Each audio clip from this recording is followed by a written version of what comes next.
के सिद्धांत जो है ना वो दो तरह के होते हैं।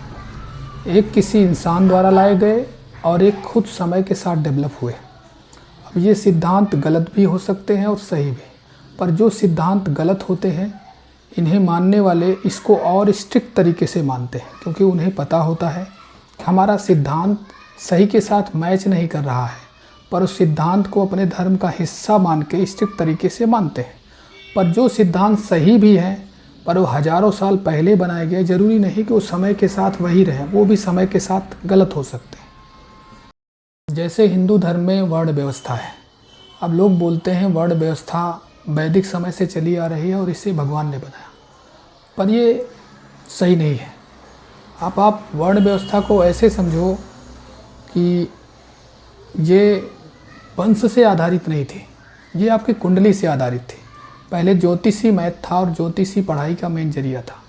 आप अपने कुंडली सॉफ्टवेयर को खोलोगे ना, तो आप किसी भी धर्म से हो, किसी भी संप्रदाय से हो, मुस्लिम हो, सिख हो, हिंदू हो, आपकी कुंडली आपका बर्थ डेट देखते ही आपका वर्ण बता देगी। आप चाहे मुस्लिम हो सकता है कि आपका वर्ण ब्राह्मण आवे, क्षत्रिय आवे, वैश्य आवे, शूद्र आवे।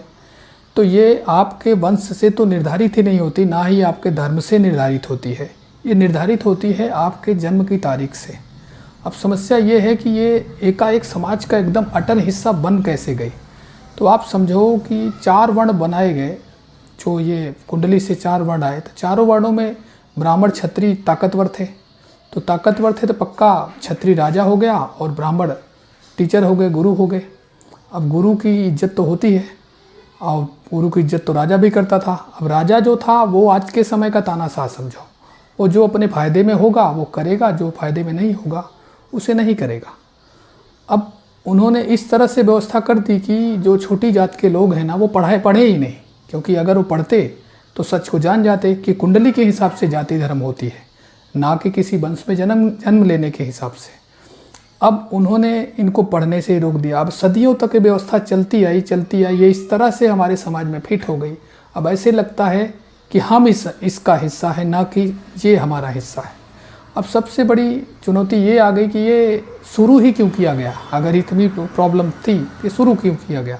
पर अब शुरू करने का भी एक कारण था कि समझो कुंडली में ज्योतिषी जान जाते थे कि आपकी कुंडली के हिसाब से जो ज्योतिषी गुण आप में प्रकट होते हैं और वही काम आपको दिया जाना चाहिए, और वो अपने हिसाब से बिल्कुल सही थे। आप समझो किसी की कुंडली में ब्राह्मण आया, ब्राह्मण का मतलब होता है कि उसमें मानसिक गुण तो बहुत मजबूत है, उसका दिमाग तो बहुत मजबूत है, पर वो शरीर से कमज़ोर है। वो शारीरिक श्रम शरीर से होने वाले काम नहीं कर सकता, तो उसको पठन पाठन का काम दे दिया गया। तो अब वो गुरु हो गया तो उसकी इज्जत तो बहुत हो ही गई। अब दूसरी चीज़ हुई कि जो शारीरिक तौर से मजबूत थे पर मानसिक तौर से कमज़ोर थे, तो उन्हें क्षत्रिय बना दिया गया। भाई तुम सुरक्षा का काम देखो, तुम्हारा शरीर ताकतवर है और दिमाग ज़्यादा लगाना नहीं है।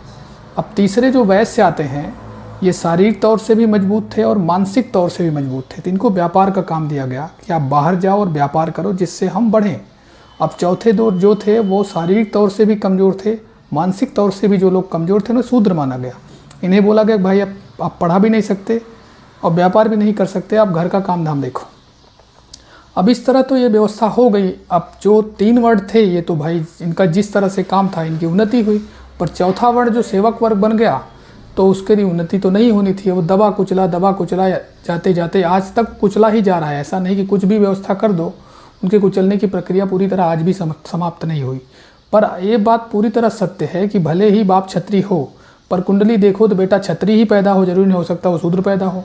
इसका उल्टा भी देखो, अगर बेटा बाप शूद्र भी है तो जरूरी नहीं कि उसका बेटा शूद्र ही पैदा हो, ब्राह्मण भी पैदा हो सकता है। आप किसी भी सॉफ्टवेयर को जाके देख लो, कुंडली के हज़ारों सॉफ्टवेयर आपके मोबाइल में, आपके कंप्यूटर में उपलब्ध है। आप इन्हें जब चेक करोगे, आप अपना वर्ण जाके देखोगे तो आपका वर्ण ब्राह्मण क्षत्रिय शूद्र वैश्य में से ही एक आएगा, और ये आपके वर्तमान जाति से मैच खाए, ये केवल संभावना हो सकती है, पक्का नहीं।